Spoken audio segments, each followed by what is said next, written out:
Hello all, నేను ఈ మంత్రం చదవడం వల్ల 3 జాబ్ ఆఫర్స్ వచ్చాయన్న వీడియోకి ఇలా కామెంట్స్ వచ్చాయండి. జాబ్ లో గ్రోత్ గురించి కానీ డెవలప్మెంట్ గురించి కానీ ఏదైనా మంత్రం ఉంటే చెప్పమని. అయితే ఈ వీడియోలో నేను 4 చెప్తున్నానండి. అంటే మంత్రమే కాదు, కొన్ని మేనిఫెస్టేషన్ గురించి కూడా. ఈ వీడియో మీ ఫ్యామిలీ ఆర్ ఫ్రెండ్స్ ఎవరికైనా యూజ్ అవుతుంది అనుకుంటే షేర్ చేయండి. జాబ్ ఉంది కానీ దినదినగండం నూరేళ్ళ ఇష్యూ లాగా ఉందా? ఎప్పుడు ఉంటుందో ఎప్పుడు పోద్దో జాబ్, ఆఫీస్ పాలిటిక్స్ ఇవన్నిటి వల్ల మీరు విసిగిపోయి ఉన్నారా? లేదా జాబ్ ఉంది కానీ నేను ఇక్కడ ప్రమోషన్ గ్రోత్ లేదు, నాకు కంపెనీ చేంజ్ అవ్వాలని లేదు, ఇక్కడే ఉండాలని ఉంది అని అనుకుంటున్నారా? అయితే ఈ వీడియో మీకోసమే. అయితే లాస్ట్ వరకు చూడండి. లాస్ట్ లో ఆఫీస్ పాలిటిక్స్ అప్పుడు ఏం చేయాలి అనేది కూడా పెట్టాను. పోస్ట్ కోవిడ్ జాబ్స్ అనేది ఈజీగా లేవండి. చాలా ఎక్స్పెక్టేషన్స్ ఎక్కువ అయిపోయాయి జాబ్ లో. అండ్ పాలిటిక్స్ కూడా ఏం తక్కువ లేదు. గాసిప్స్ చెప్పే వాళ్ళ మీదనే ఎక్కువ చేస్తున్నారు కంపేరింగ్ టు హార్డ్ వర్కింగ్ ఉన్న వాళ్ళకన్నా. అండ్ ప్రతిసారి కంపెనీ అయితే స్విచ్ అవ్వలేం కదా, డ్యూ టు చాలా సిచ్యువేషన్స్ ఉంటాయి. ఈ వీడియోలో చెప్పే 4 విషయాలు చాలా ఇంపార్టెంట్ అండి. స్పిరిచువల్ గాను చెప్తున్నాను, మేనిఫెస్టేషన్ గురించి కూడా చెప్తున్నాను. అన్నిటిని శ్రద్ధగా పాటించండి.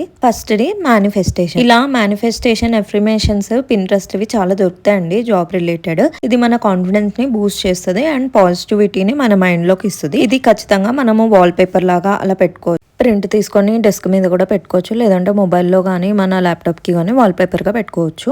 To manifest growth and what we want. Login అయ్యేటప్పుడు ఎప్పుడైనా సరే కొన్ని పాటించాలండి.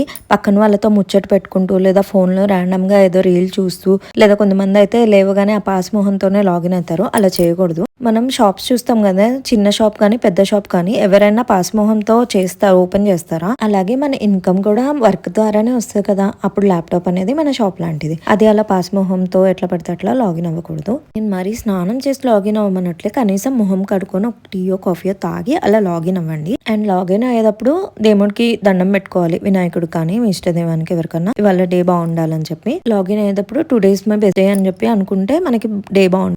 గ్రోత్ కోసం చూసే వాళ్ళైతే today is full of opportunities అని అనుకొని లాగిన్ అయితే మనకి గ్రోత్ ఆపర్చునిటీస్ వస్తాయి. సెకండ్ ది, మనం సేమ్ కంపెనీలో ఉండాలి అనుకున్నా సరే కొంతమంది కావాలని చెప్పి మన మీద నెగిటివ్ స్ప్రెడ్ చేస్తూ ఉంటారు. అలాంటప్పుడు సంకటాలు తొలగించే మన వినాయకుడి మంత్రం ఓం గం గణేశాయ నమః అని రోజు 11 సార్లు లేదా బుధవారం ఒక 108 సార్లు చదువుకుంటే మనకి అబ్స్ట్రకల్స్ అనేవి పోతాయి. మన డెస్క్ మీద కూడా వినాయకుడి విగ్రహం పెట్టుకోవచ్చు అండి. రోజు దండం పెట్టుకొని లాగిన్ అవ్వచ్చు. అది చాలా మంది చేస్తూ ఉంటారు. ఇది ఇంకొక పవర్ఫుల్ మంత్రం అండి. ఓం శ్రీ హనుమతే నమః. మనకు కావాల్సిన జాబ్ కానీ మన ఆంజనేయ స్వామి కూడా సంకటం మోచండి. మరియు శని ఏలినాటి శని ఇలా నడుస్తూ ఉంటాయి కదా, వాళ్ళకు కూడా ఈ మంత్రం వల్ల చాలా బెనిఫిట్. అలాగే మన కోరిక ఏదున్నా సరే ఈ మంత్రం వల్ల తీరిపోతుంది. ఒకసారి ఆఫీస్ లో మా మేనేజర్ తో చాలా పెద్ద పాలిటిక్స్ అయ్యాయి. నా తప్పేం లేదు, కావాలని టార్గెట్ చేశారు అంతే.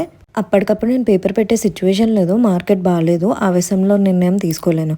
సో మా గురువు గారికి చెప్పానమాట, ఇట్లా టార్గెట్ చేస్తున్నారండి అని చెప్పి. అయితే ఆయన నన్ను బుధవారం రోజు మార్నింగే కృష్ణుడి విగ్రహం, ఆవుతో ఉన్న విగ్రహం తీసుకొని ఆయనకి అటుకులు మరియు పట్టుకు బెల్లం చిప్స్ సమర్పించి, స్వామి నా తప్పేమీ లేదు స్వామి, నన్ను కావాలని టార్గెట్ చేస్తున్నారు అని చెప్పి కృష్ణుడికి దండం పెట్టుకొని ఇంకా అంతా కృష్ణుడే చూసుకుంటాడు అని చెప్పారండి. నేను అలాగే కృష్ణుడి విగ్రహం ఆవుతో ఉన్నది తెప్పించుకొని కృష్ణుడిది ఒక స్తోత్రం చదువుకొని అలా అటుకులు మరియు పట్టుకు బెల్లం చిప్స్ నైవేద్యం పెట్టి దండం పెట్టుకున్నాను.